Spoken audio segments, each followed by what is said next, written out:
Ah, aluno, que pena, não conseguiram? Não, mas não fique em paz, porque agora o professor Beto chegou para fazer a revisão de recuperação. Então agora não vai ter aquele que, eu fiquei com dúvida. Agora é o momento. É o momento da virada. É o momento de você virar sua nota que você não alcançou. A prova não está fácil, mas não está impossível. Vamos lá estudar? Na tela para vocês, porque nós estamos aí na aula de número 15. A aula de número 15, ela fala sobre a revisão de recuperação da primeira unidade, da unidade 1. Então nós temos aqui, os primeiros povos da América, a pré-história brasileira, o hebreu, fenício e persa, o Império Egípcio, a Grécia Antiga, a herança cultural grega e Roma Antiga. Vamos lá para a revisão, os primeiros povos da América?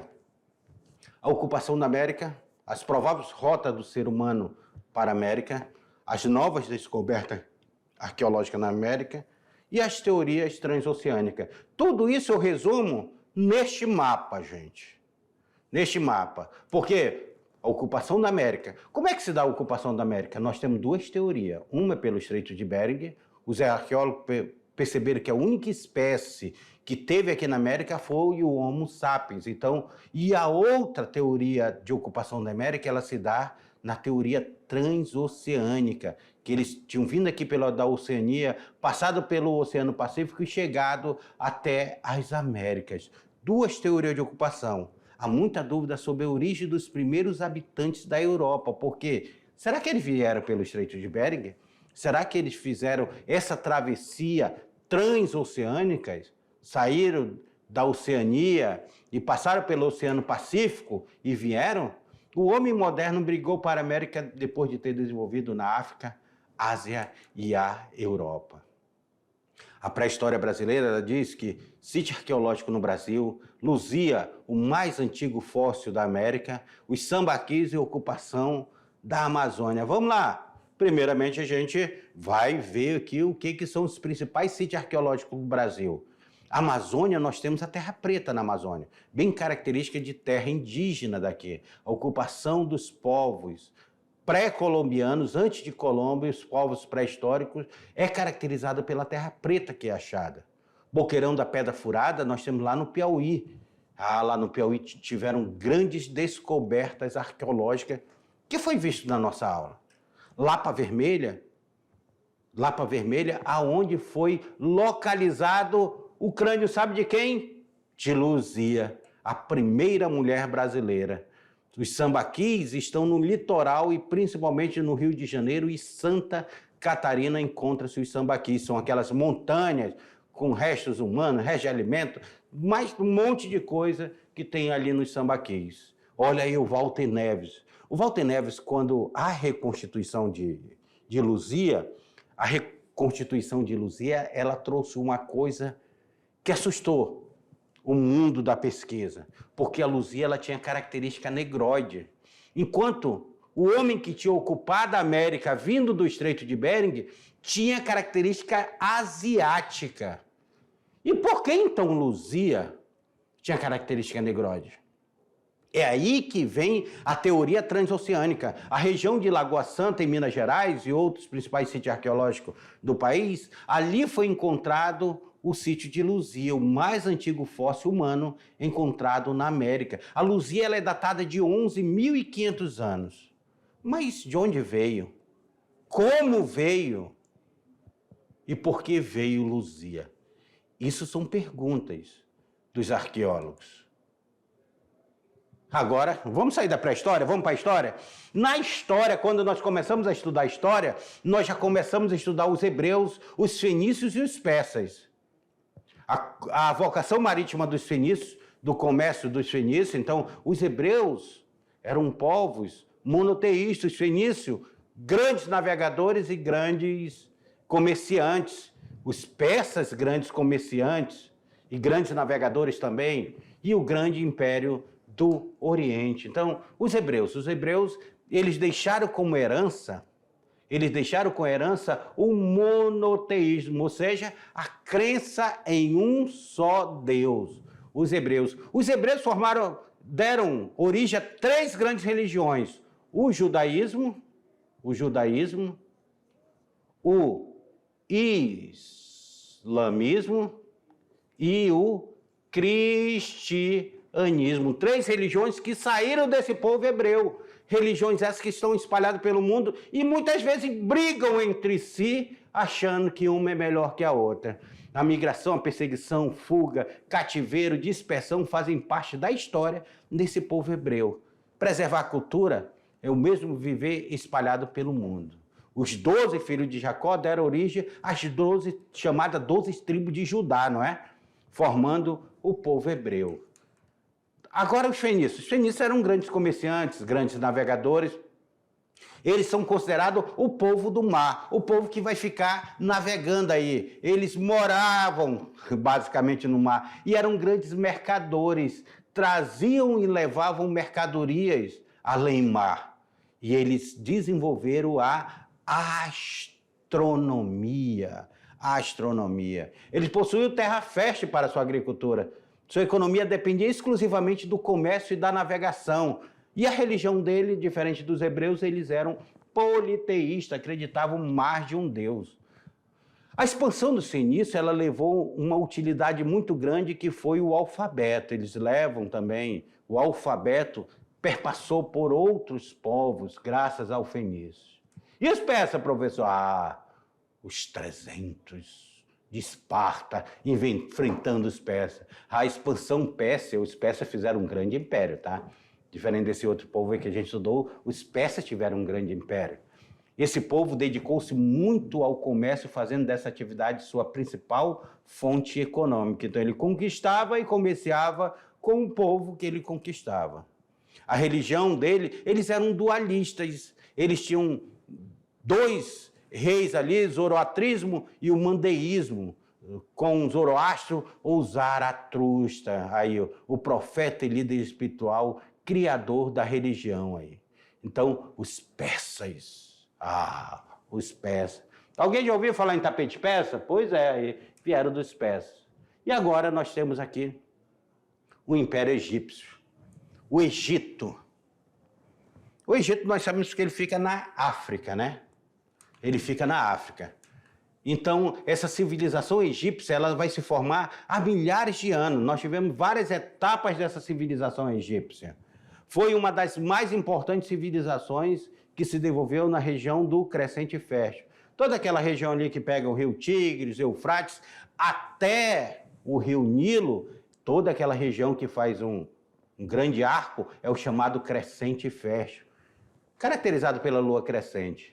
Forma-se a partir da mistura de diversos povos, entre eles os amíticos, semitas e núbios, que surgiram no período paleolítico. E eles vão se formar aí no Alto Egito, no Médio Egito e no Baixo Egito. O Egito é um dos maiores rios do mundo, tá?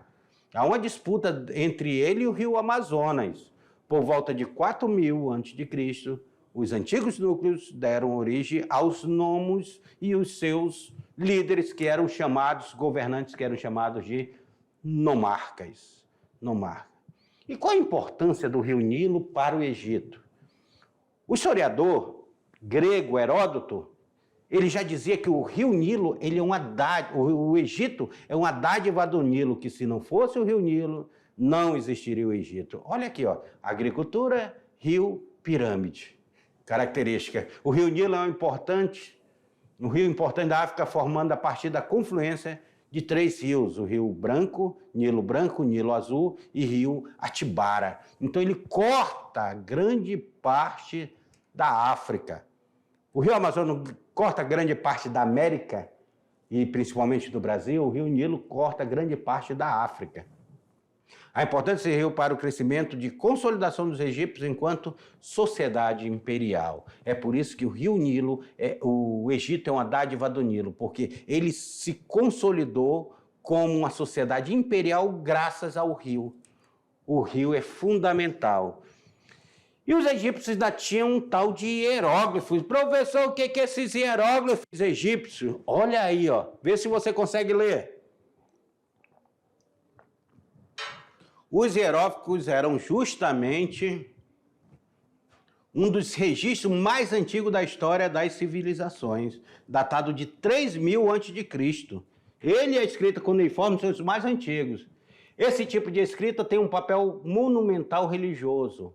Enfeitam túmulos, lápides, paredes e palácios. Mas todo mundo lê hierógrafo? Não. Só os sacerdotes, só o membro da realeza, só o alto cargos, os escribas, que conheciam esses sinais sagrados. Então, o resto do Egito, tudo era analfabeto. E a Grécia? A Grécia Antiga. Saímos do Egito e entramos no mundo grego. O mundo grego, a geografia da Grécia, o conceito de beleza grego, as características desse mundo grego, tudo isso nós vimos nessa aula. A organização da sociedade grega, nós tínhamos os cidadãos, que eram chamados eupátridas, que eram os caras top das galáxias lá do mundo grego, somente eles possuíam direito político para participar da democracia, democracia que foi criada na Grécia Antiga. Na Grécia também temos os metecos, que eram os estrangeiros que habitavam Atenas, e nós temos os escravos, que formavam a grande maioria da população ateniense, pois para cada cidadão adulto chegou a existir cerca de 18 escravos. Então, a grande maioria eram de escravos que serviam os cidadãos, os eupátridas, certo? Olha aí a característica, quais são as características que nós vimos na Grécia? Nós vimos que na Grécia tem a democracia, na Grécia tinha a língua grega, na Grécia se desenvolveu o teatro. O teatro. Teatro, até hoje nós temos aí essa característica de teatro. Nós temos a ciência, nós temos os Jogos Olímpicos, a arte, a literatura, a filosofia. Tudo isso é caracterizado dentro desse universo da Grécia Antiga. Olha como era desenvolvida a Grécia. É isso que eu quero que vocês percebam. A Grécia era muito desenvolvida. O Império Romano pegou muita característica dos gregos. Os períodos gregos, nós temos aí, vamos dizer que a história da Grécia é dividida tradicionalmente em alguns períodos. Nós temos o período micênico e homérico, que é o século XV, o século XVIII a.C. Nós temos o período arcaico, que vai do século XVIII ao século XV, o período clássico e o período helenístico, do século V ao século I. Nesse período helenístico é justamente quando se caracteriza pela junção com povos que vão conquistando a Grécia Antiga, inclusive os romanos, que vai dar essa cultura helenística. E a herança cultural grega? Qual foi a herança que os gregos deixaram? Os gregos nos deixaram a filosofia, nos deixaram a arte, nos deixaram a religião e mitologia, a interação da cultura com o Oriente. Enquanto aqui na nossa religião, quem criou a terra foi Deus e criou Adão e Eva, lá nós temos Pandora, nós temos a origem de Pandora, de todo o mal, que é interessante a mitologia grega, para você estudar. A filosofia e a ciência. Atenas, que era uma das principais cidades-estado, ela vai ser palco desse desenvolvimento filosófico no século V a.C. A matemática com Euclides e Arquimedes, a astronomia com Aristarco e Parco, e a filosofia, é claro que a filosofia, nós temos Sócrates, nós temos Platão, nós temos Aristóteles. Sócrates é considerado o pai da filosofia, mesmo ele não sendo o primeiro filósofo. Nós temos aí a arte grega, as colunas gregas que eram representadas. Olha aqui, essas colunas gregas retrata o corpo humano sendo retratado, a beleza do corpo humano, os anfiteatros, o teatro em ar livre nos anfiteatros, as formas de estudar a arte grega. Então ela é estudada bem nas suas colunas para saber se ela é jônica, se ela é messênica, de qual a origem dessas colunas. E aí nós chegamos à Roma Antiga. A Roma, essa organização da sociedade romana, as leis romanas, a República Romana e o Império Romano são características dessa aula. E essa aula, quando nós estudamos Roma Antiga, nós vimos que essa sociedade romana, o nascimento de Roma, ele se dá com tribos italiotas. Os italiotas que vão formar Roma, aqui, ó, os italiotas formam a região de Roma. Essas tribos italiotas dos sabinos e latinos que se instalaram na região do Lácio. Então, Roma é formada pela junção de 3 povos, tá? Pelos istaliotas, pelos gregos e pelos etruscos. Pelos etruscos aí que formam Roma antiga. Foram os etruscos, não tem esse S não, tá? Etruscos que instituíram a primeira forma de governo em Roma, que foi a monarquia. Só que Roma não foi só monarquia. Roma passou por um período de monarquia, que tinham patrícios, clientes, plebeus e escravos, mas Roma, ela entra dentro do império. Nesse período de monarquia, nós temos as leis da monarquia. Olha aí, ó, o grande Senado romano. O colégio de 10 magistrados, decênvrio, foi encarregado de codificar as leis romanas. Nós temos aí as leis das 12 tábuas, lei Canonéia, lei Licínia, lei Hortência, lei Angúnia. E essa lei romana, ela tem uma característica até hoje dentro do direito. Nós temos aí a República Romana se formando. Após aqui a monarquia que se formou, nós temos o período republicano, que vai de 509 a 27 a.C., período que Roma desenvolveu sua instituição sociais e econômica e expandiu seu território. Em 509 foi instaurada a República, tá? Correndo grandes lutas sociais, sendo o progresso de expansão que consolidou o modo de produção escravista. A República, nós temos aí, olha aí, o Senado, ele é uma grande representação dessa República Romana. Só que em 494 a.C., com a revolta do Monte Sagrado, a plebe passou a ter direito, é o chamado tribuno de plebe, dentro dessas assembleias. Aí, por fim, Roma se torna um império, o Império Romano. Depois que se formou a monarquia, a república, Roma chega ao império. E o Império Romano é consolidado, o maior império da civilização da história ocidental. E dura, sabe quanto tempo? 500 anos, 5 séculos. Ele vai de 27 a 476, o Império Romano do Ocidente, porque o do Oriente permanece. Então, o do Oriente ele vai ter mais um tempinho, ele vai durar 2000 anos, se nós contarmos assim o Império. O Império Romano começou com Otaviano Augusto e terminou com Constantino IX. O Senado servia para apoiar o poder político do imperador. O Império sucedeu à República Romana. Roma, que era uma cidade-estado, passou a ser governada por um imperador. Mas, meus amigos e meus alunos, teve um pequeno problema. O Império Romano, ele começa a se enfraquecer. Ao enfraquecer o Império Romano, ele começa a ser invadido. Por quê? Falta de escravo, fome que estava passando, a questão econômica que estava complicado, eles vão começar a perder terra, vão começar a ver o seu reino invadido. E quando se invade o Império em 476, nós temos o declínio completo do Império Romano. Começa aí o que nós estamos estudando nessa aula anterior a essa recuperação, que vai ser o período feudal, a consolidação do feudalismo. Mas a nossa aula é só sobre a unidade 1, a nossa prova agora é só sobre a unidade 1. Se concentrem nessa prova. Leia e releia. Vocês têm 1 hora para fazer essa prova. Leia e releia o enunciado e uma boa prova para vocês, tá bom? Qualquer dúvida, o professor Beto está por aqui. O professor entra ali no contato com o chat e eu tiro a dúvida de vocês. Até lá.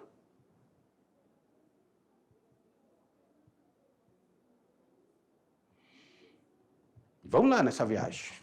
Vamos viajar.